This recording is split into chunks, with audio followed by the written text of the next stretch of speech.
here's the lamp. I pulled it out. It's about, I don't know, 2.5 feet tall. Looks pretty cool. It's probably out of a hospital or something. Let's see what it says in there.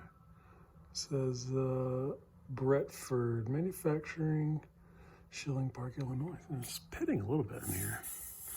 It'll be interesting to clean up. But the fitting for the bulb looks pretty good. Hopefully it is salvageable. But of course cord's cut, so we're gonna replace that.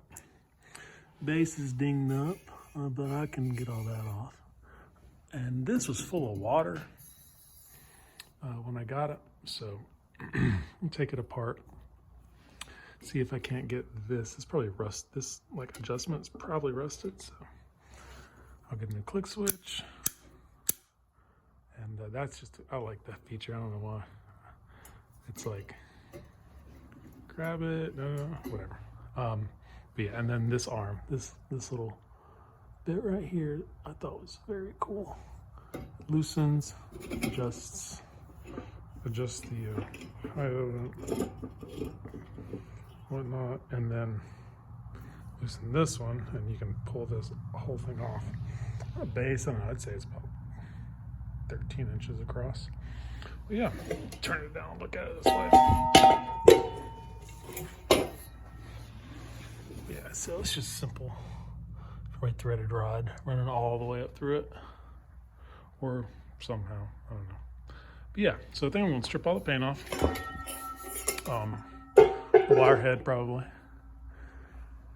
And if this is steel, not aluminum, because it's rusting, the way it's pitting, I'm guessing it might be steel or tan. I'm gonna try and blacken it. All right, try and blacken that. And maybe blacken this. I don't know. We'll see what does and doesn't react to the solution. And then the inside, I'll try and paint red. I know, crazy. And then this little bit right here, it's gonna be easiest to blacken everything or spray paint or whatever I end up doing, and then tape this off, and I'll leave this edge right here. And the inside it'll be red, and then I'll find some sort of bulb, whatever. So I'll get a little different effect. Yeah, just a cool little light. All right, so I've got everything dismantled and put my gloves on because I haven't cleaned everything up quite yet. And just I'll go over all the parts and what it did. So this piece came off relatively easy.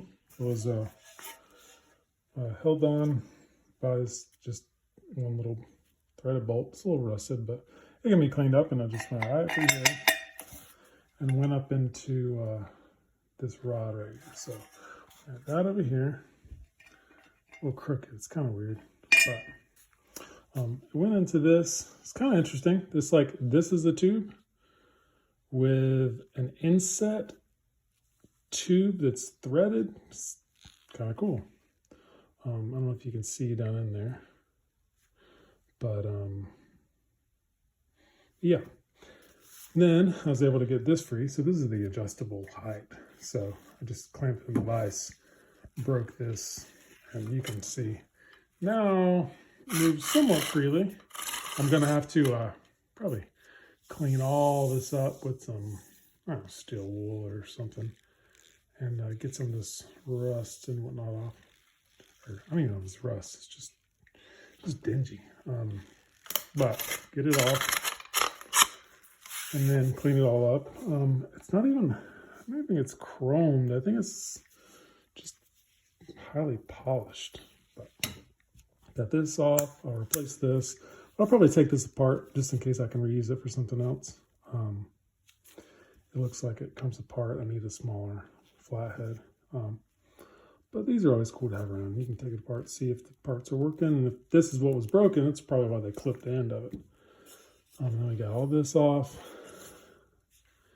All that apart. That comes right out. These just are real simple. I'll take these off. These threaded nuts that hold it on and clean it up. And then this guy, I gotta show them taking this apart because this socket is held on by these 2 screws on the back. It's real simple. As soon as I broke the screws, loosened up, you can see that it's moving. So I'll take this apart and we'll see what's going on inside here. Let's see. It's good. These are riveted on, so it's going to make finishing this whole thing a little more complicated because I won't be able to detach this from this unless I were to drill these out and put in something else, which I don't have to mess it up. I'm not going to mess it up, so we'll see. All right. This guy looks like, okay, so it's ceramic and looks like it will easily come off. And you can see how it's coated. It's got a brass screw right here, and it's got a lighter screw of some sort. And that designates hot and neutral, so that you know how to wire it up. Which I really don't know if it matters. I don't know enough about electrical, so I usually just end up looking it up anyway. And by the end of all this, I'll tell you.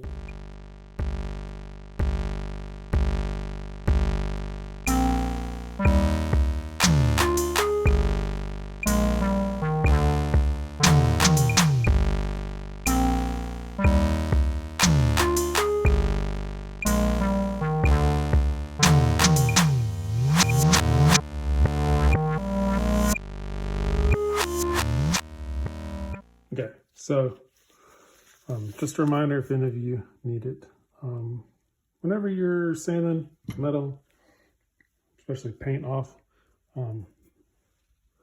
it's typically good to be mindful of the contaminants. I always have a shop vac on it, and generally I wear gloves just in case, and sometimes I'll test it if I'm really unsure. Sometimes you'll find, I haven't found a lot that I've tested that has had some sort of lead-based paint in it, but there are things out there, especially on metal-coated stuff. I haven't found it, but on wood-covered stuff, I have a lot.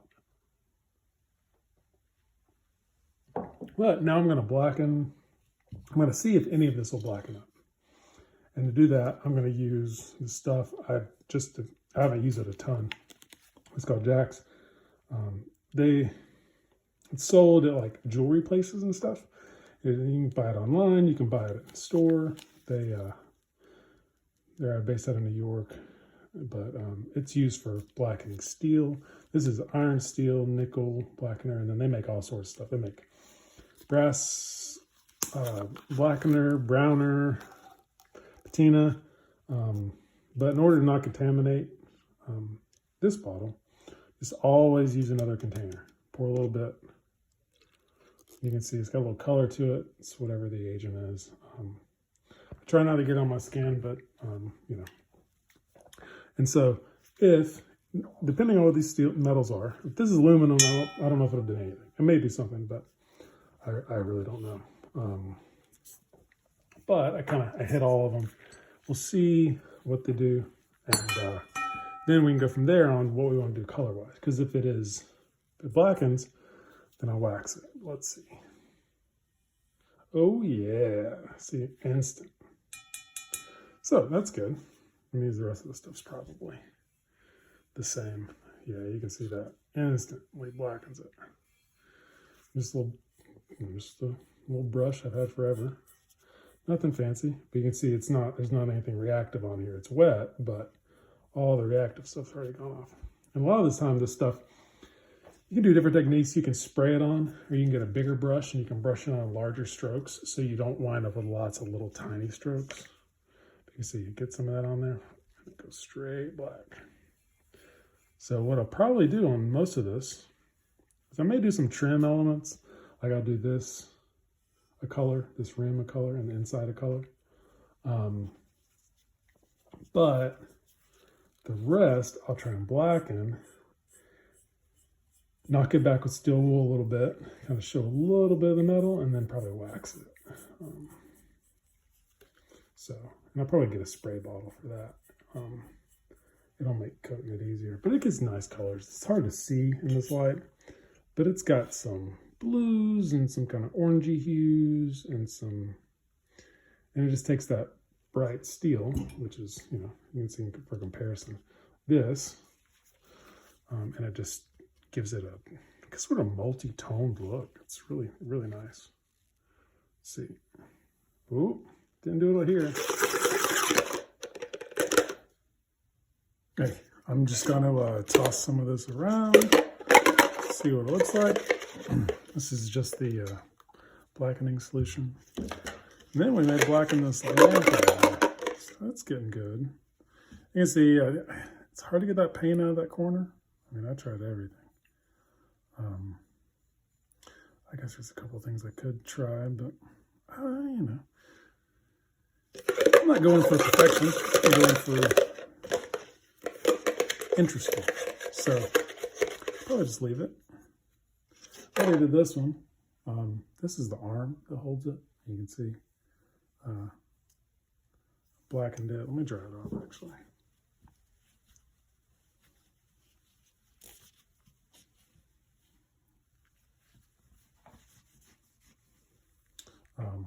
Yeah, I mean that was sort of colored. This is aluminum, so it's not gonna. So it was about the same color as that, but now it's that. Of course, down on these rivets, it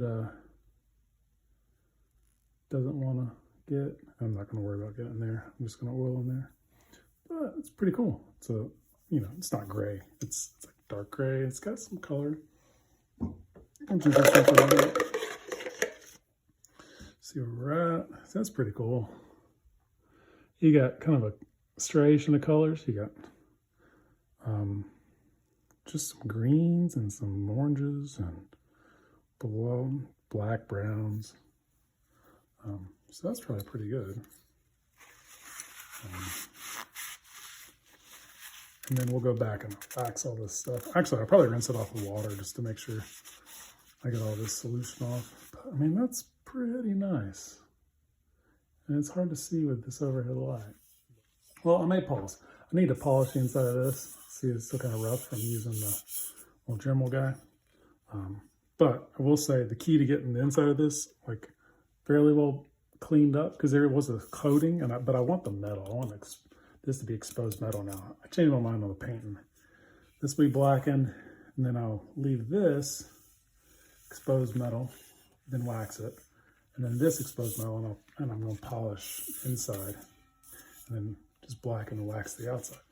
But to give a little explanation of what I did to this to get this to this smoothness, I sanded it with 80. I sanded it with 150, 120, some combination thereof, depending on what pads. I got a couple extra pads that weren't totally used up, and then I knocked it back with the maroon, and just went in a circular motion like this. And then you can kind of, if you want to get a little more polish, you can go through the green and the gray, or you can use red pad on an orbital. Yeah. All right, got that inside pretty well polished. I could go and do a further extent. So excited. I'm gonna use some polishing compound on the inside, see what that does. This is called a semichrome. I don't use it for the last couple of years. Polishes anything, so that means brass, nickel, silver, plastic, steel, even, you know, anything that's got a coating on it, like a wood, like a resin coating on something, or a tabletop, or anything. Just try it. It's a pretty amazing thing. So I just usually just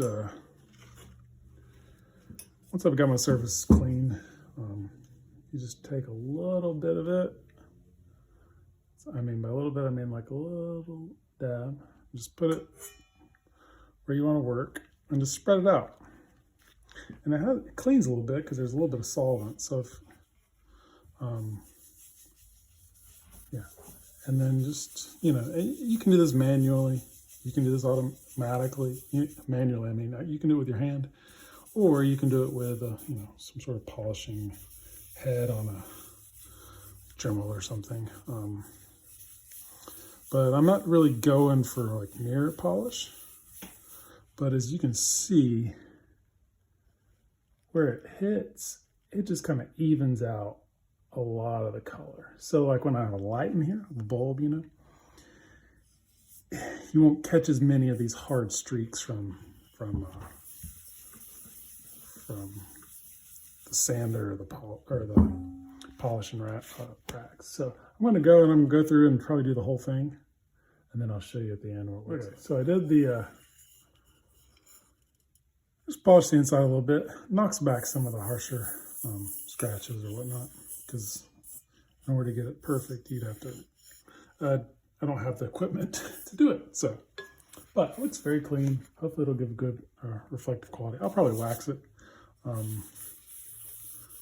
the final coat, but then now I want to blacken the outside of this. Let's see how that goes.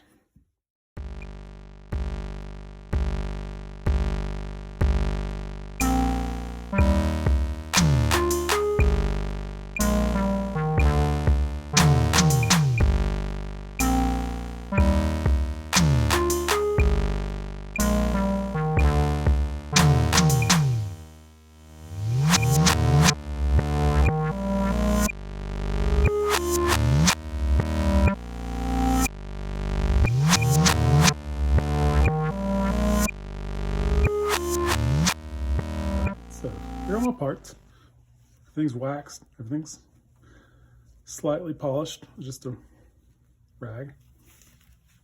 And I'm going to show you it all, and then I'll get to wiring. So there's that. Beautiful depth inside.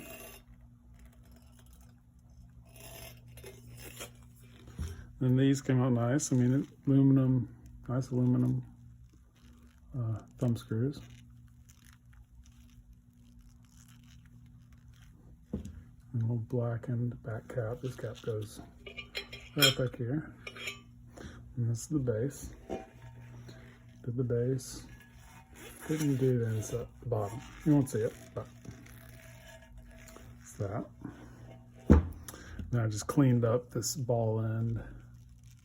Had a little paint on it, and then cleaned up the little clip switch that holds the cord. Next I'll show you the electrical stuff I got for it.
Just so I can show you the problem I'm having. This solder joint on the switch is bad. It'll turn on, the light will turn on sometimes, and it won't sometimes because this is not quite connecting all the way. So what I'm going to do, I'm just going to resolder it. It's not a problem of the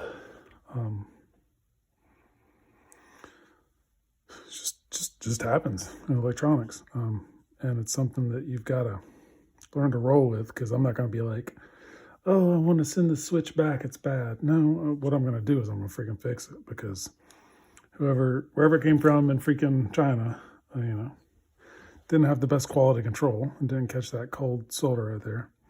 And now it's splitting apart. So what I'm going to do, pull my soldering out, and I'm going to fix it. All right, this is the final result. Got it all finished, wired up, and then got the solder joint fixed. This is the idea where I picked it up where I kind of wanted it. It's like a little reading lamp, so that I can have it on and not disturb anyone else if I'm sitting there reading. And yeah, it's just a cool little project, real simple, and has I think a nice effect in the room at night. So cool. Thanks for viewing.